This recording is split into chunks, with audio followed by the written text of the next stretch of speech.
ย้ำหนาวจอยง้อยเพียงหน้าน้ำตาหัวโอ้ยเด้นอโอ้ยพ่อแม่เอ๋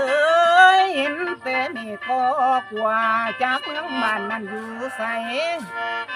นับแต่ไก่พาลาหนีมาอยู่ป่าไม่กินหัวเผื่อคอยมันอัศจรรย์ลั่นโทษเวทนาแสนสัน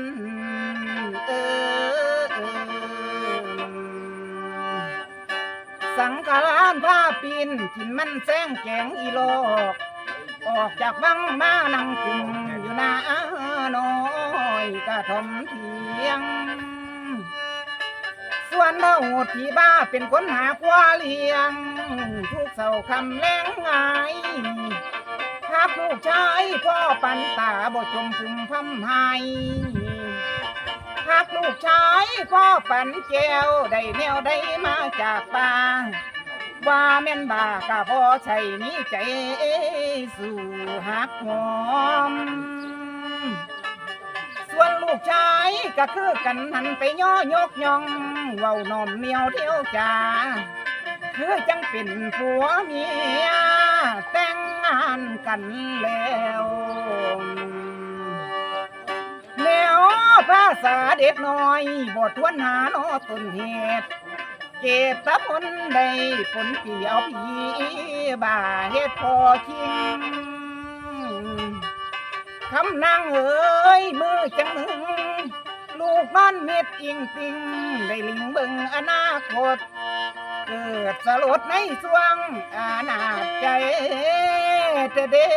ป่า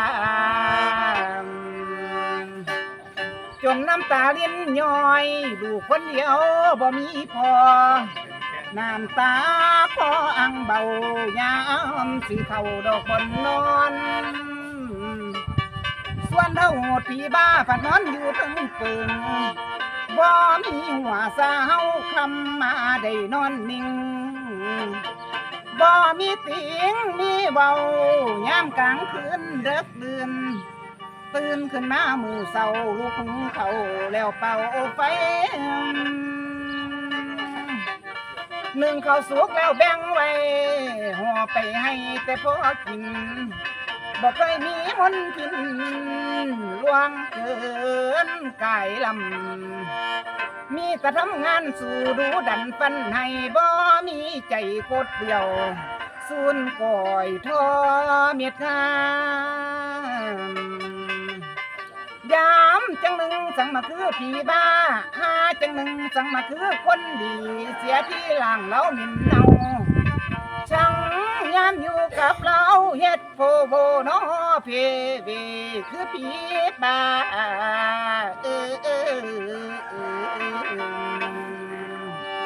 ผู้บนเลยคือผีบ้า